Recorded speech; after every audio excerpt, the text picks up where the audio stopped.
Welcome to the FemiNinja Project. I am your host, Cheryl Ilove, middle-aged ninja hiding in plain sight, dedicated to restoring human dignity one person at a time and helping you unleash your personal power.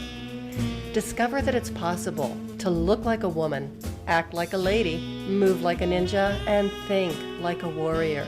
And remember, men are always welcome on the FemiNinja Project.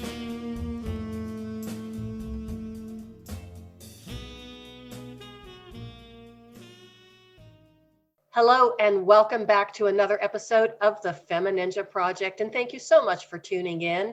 Today's guest is Beth Anderson. She is the founder and owner of Pearl Coaching, and her tagline is "Live the life you love and love the life you live." So Beth, welcome to the show, and thank you so much for being here with us today. Oh, thank you for having me on your show. I appreciate it. Oh, certainly. So I've known you actually for a really long time, but oh my gosh, it's probably been over 10 or 11 years, but we hadn't seen each other in almost 8. So basically we got together last week and caught up, and boy, we talked for about 2 hours. Yes, we did. It was nice. It was so fun. So how did you get to this point in your life where here you are, a life coach, starting a new business, and what was the journey like and what brought you to this point? I'm assuming that it was not always an easy road. No, it wasn't. I had my ups and downs, and life tended to humble me. And so how it all started, it started probably a good 30 years ago. No, maybe about 20 years ago. Me and a friend were in Ridgeway, Colorado, and we were just walking along the sidewalk, and we saw a bumper sticker that said, "Live the life you love." And I stopped in my tracks and I went, am I living the life I love? And I went, no. I was going through some financial issues. I didn't know how to get myself out. I was depressed, and I just didn't know what to do. And so between that time and now, I was getting over grief from the death of my parents and the financial issues. And I was like, I've got to work into somewhere where I can start living the life I love. So it started trying to dig myself out of my financial situation. So I started working at the casinos of all places. And I'll tell you, that's a whole episode in itself, talking about that whole situation. But I worked up there for 10 years, and there was a good reason for me to be up there. And one was that nobody knew me, and I could be who I was without people knowing. My parents had passed away, and my business didn't work out. So I could just not worry about it. And it was the beginning of my healing from those being up there. And it also created me to be more strong inside. Mm-hmm. I built a backbone being up there, because you have to work in that industry, or else you get stomped on. So what was the business that you had prior to your financial difficulties and then ending up working in the casinos? Well, way back, our parents had a convenience store, and I helped them run that for 10 years. And I learned a lot through that whole situation. We sold that. And then I started a singles club. And that morphed into a singles magazine. And that never really got off the ground. And I learned a lot about running a business, what you should do, what you shouldn't do, how you should be, a lot of things. And so when that was over, I started working at the casinos, and I was up there for about 10 years. And then how did you transition from working in the casinos to starting your own life coaching business? Well, the coronavirus hit. We were all laid off for about 6 weeks. And actually, we were off all summer. And it was really wonderful for us to do that, because it was good for me. I know it wasn't good for a lot of people, but for my situation, it was great, because we had just bought a house, me and my boyfriend. We were able to take the time to work on our other houses to sell them through the coronavirus pandemic. And, lo and behold, the real estate market stayed really strong. So we were able to sell them pretty fast at a good price. So then I had been wanting to get out of the casino business, and a lot of people that work there clap when you get out. I mean, it's like, it's hard to leave because it's easy money and you make good money, but it's a hard environment. So people are happy when you're able to leave. So when the coronavirus hit, at that point, I didn't like my job, didn't want to go back, but I didn't know what I wanted to do. So I had a dream that told me, you need to go be a life coach, and you need to do it now. So I started looking for life coach class to get certified, and that's what launched it. And I've been working on it ever since. That's your blessing that came out of the coronavirus. It was, yes. You probably wouldn't have done that had you still been working at the casino. Probably not. Although the other thing about working at the casino, it was really hurting my body. And I was beginning to have a really hard time staying there because of that. So I don't know. I probably would have eventually quit the casinos because I just couldn't stay in that environment. But because of the coronavirus, it gave me time to reflect and time to really kind of research it and do it. So that's what happened. I'm wondering, I can't help but think that some of the things that you learned through working at the casino, some of the experiences that you had, transition over into the life coaching. Oh, definitely. I learned I mean, you are in the thick of an addiction with the people, the gamblers, and seeing what they do. And that whole situation, but also, how people treat each other. Some of the people that I would deal to, they would say things to me that they wouldn't say to their worst enemy. It's just when they're drinking and they're gambling and they're desperate and they're losing money, the worst comes out of people. And I'm a pretty nice person, and I tell them, I will give you all this money if I could, but I can't. I mean, those machines and those tables are designed to take your money. That's what they're there for. But yeah, it was just a weird environment to be in, and I'm so glad to be out of it. Well, that's so interesting because I mean, I've never gambled in my life. I've even been to Monte Carlo when I was a young single woman, and I wouldn't even do the slot machine. I wouldn't do anything. And I think it's just because I'm naturally so cheap. I'm very prudent, but I can understand, the addiction part of it. But I know a lot of people that do go up to the casinos because it's fun, they have a good time, and they lose some money. I don't know. I'm just really having a hard time. I mean, I can understand the addiction part of it, of just wanting to go back and and try and get that big win or the big hit. Yeah, it's a weird thing. I have to say that most of the people that go up there are going just for the day. They're going to spend $20 or $100 and that's it, and they're done. They're going to go home. They won't come back for 6 months or a week or 2 weeks. But there's some people, for instance, there's a man that would come to the roulette table, as nice as could be. He's such a nice man. He would be there for 3 days straight. Oh. He wouldn't sleep. He'd leave the table to go eat and probably use the restroom, and that's it. And he would be there for 3 days straight. So as I was working the next day, oh, hi, so-and-so. Oh, hi, so-and-so. And the next day, he's still there, as nice as could be. I mean, he's standing. I can't even believe he's standing. But that's the kind of stuff that we see all the time. And, you become incensed about it. I mean, it's like, oh, there he is again, where we should be so alarmed about this person, but we're not. As dealers, we're like, oh, yeah, there's that person. And I didn't like who I was being there. It sounds almost dehumanizing for the patron as well as for the dealer. It is. And, the dealers just, look at it as a job.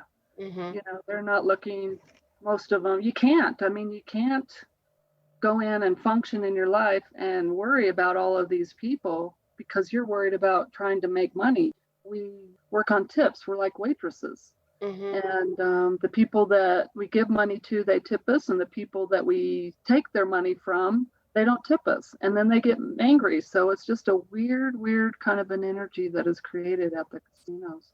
I'm curious, were you ever worried about your personal safety? No, I was not. People, never were out to get you or your safety. Actually, I had to take that back. There was one time I was dealing to a young gentleman on the roulette table, and I just took all of his money. And as I was walking out to my car, we had to walk outside to go back to the parking garage, and he was out there. And he was, I walked past him and he started following me. And I thought, well, I turned around and started walking back, and he turned around and started following me again. And then I saw one of the construction workers there, and I said, "Would you mind if you would walk me to the parking garage? I don't feel comfortable with that guy." And that was, it's rare that I felt that way. For the most part, I felt pretty safe, and the people that work there are really wonderful too. I mean, that was the hard thing about leaving, is the people that I worked with. You got kind of like any other job, you get close to the people, and it's really hard for me to leave. But so I miss the people. But the other thing that people realize about the casinos is that there's cameras everywhere. You can't get away with anything there. I mean, they will have you on camera, and even if you're outside and you drive by, they have cameras out there too. So I think that is a safety that we have, even though it feels like Big Brother's watching you. It's actually a huge safety net. So here you are after that kind of environment with all the people probably working late at night, the noise, the activity, and then here you are in your nice new house in a very quiet area of the mountains. And is that a really hard adjustment for you, or is it desperately needed? Well, it's both. I mean, I feel like coming to this house is a different kind of healing. The going to the casinos was healing from the grief and the financial issues, and this is a place I'm coming to heal my body. And so I do a lot of walking in nature and things like that. So I love that I'm coming here, but I'm a people person, and I just have a hard time being at home all the time. So as soon as the coronavirus kind of eases up, I'm going to find a little corner in a library or a coffee shop to kind of call my office for a while, sometimes, just to get out of the house. So going to the casino, being around people, that's one thing I did like about it, is I love the people. Being around no people except for my boyfriend, that part is hard for me. That's a hardship in itself, is being alone with one other person for 24 hours a day, 7 days a week. Yeah. 8 months at a time. Yeah, it is. So I'm learning on how to do that. But for the most part, once this coronavirus lifts, I'll find a place to go and hang out. But, the commute isn't too bad, right into my office. So I kind of like that. It was an hour drive to the casino, so I'm glad I don't have to do that in the winter. It's so interesting that you're talking about that, being a people person, because I am such an extrovert. And that's when the coronavirus first hit, and it's like, oh my gosh, I'm going to be stuck at home for 2 weeks. And I thought that would be absolutely unbearable. Had I known it was going to be so long, I probably would have taken the highest bridge. But it's so funny, because after all this time has gone, instead of going to all the places that I used to go to, and, I'm at home now, it's almost like I don't want to leave the house. It's almost turning me into an introvert. And I wonder how many people, once all the restrictions are lifted, are actually going to be almost like agoraphobic. I know. I kind of wonder that too. And also the people that were already like that, they probably are even more so.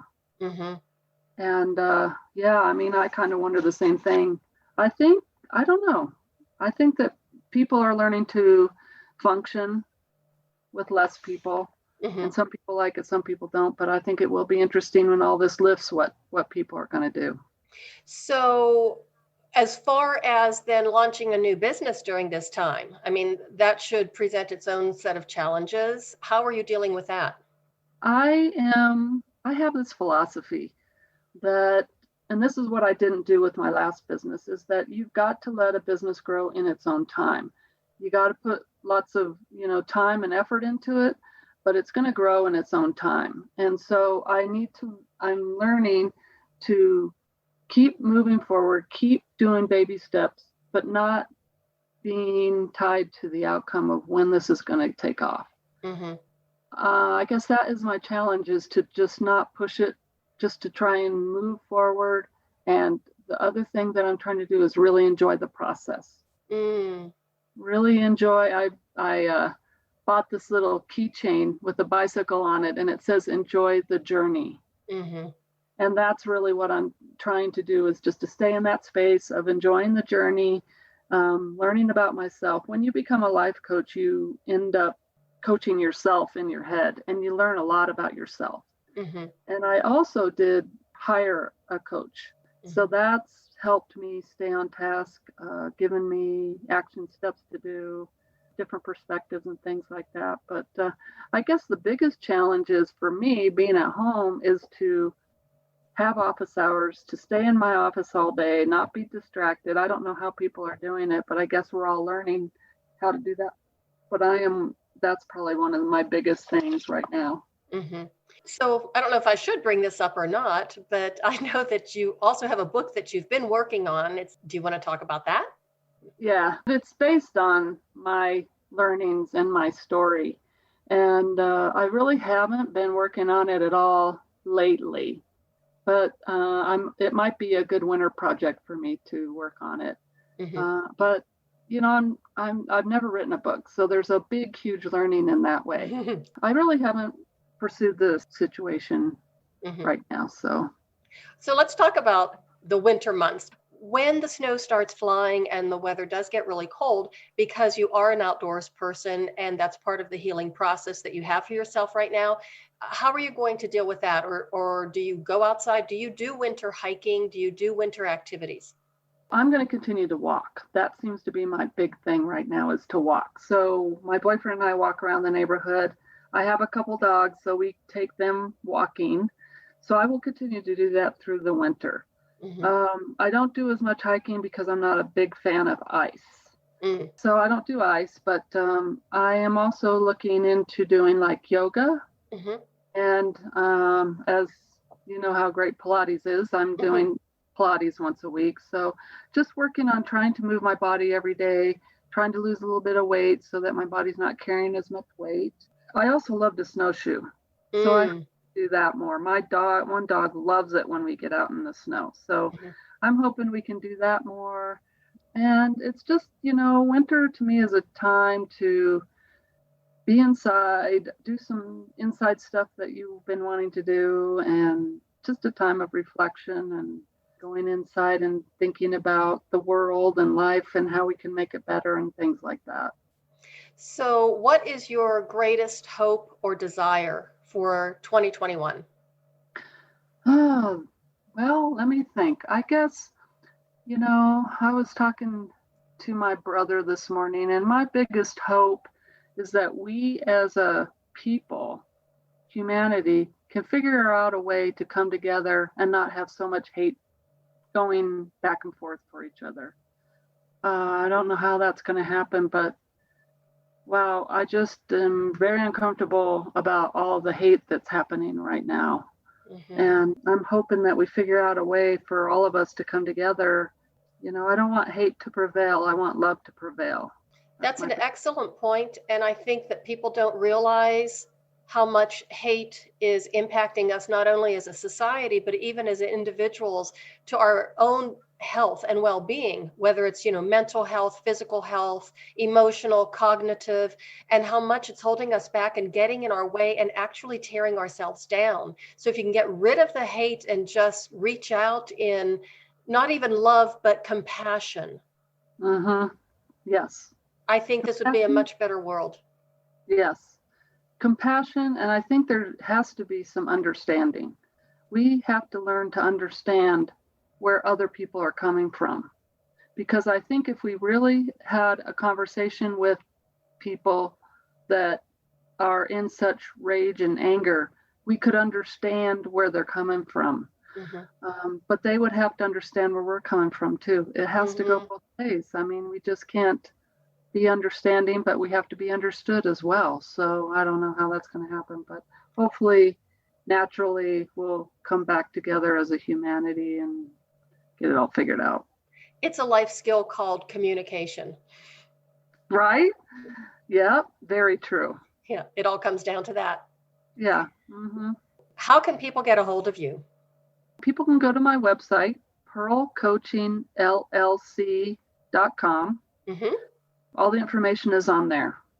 And it will tell you, how I'm going about what I'm doing, coaching people. I just want to help people, especially now there's a lot of people that could use some skills or tools to get through what we're all going through right now. And I'm just, wanting to be of help. I'm sure I would be much more help to society as a life coach as I would be as a blackjack dealer. But I'm sure that you had a service that you provided that was very necessary to a lot of people. Probably true. The bad thing about being a blackjack dealer is you can't say things that you really want to say to people. I would have probably been there lecturing and coaching people on the blackjack table, but you can't.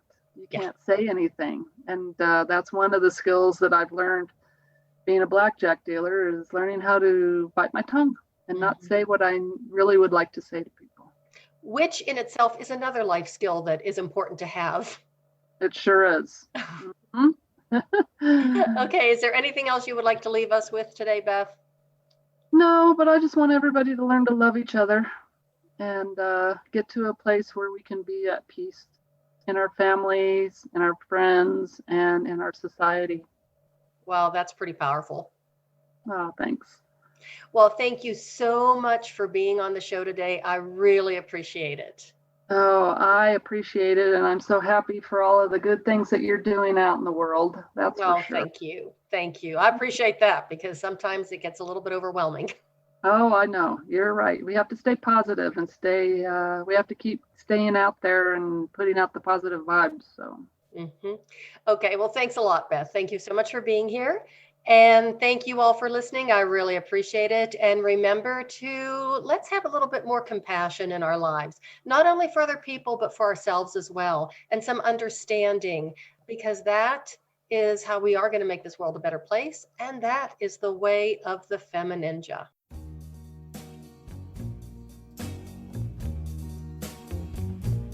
And that's a wrap on another episode of the FemiNinja Project. Thank you so much for listening. And remember, be safe, be strong, and until next time, bye now.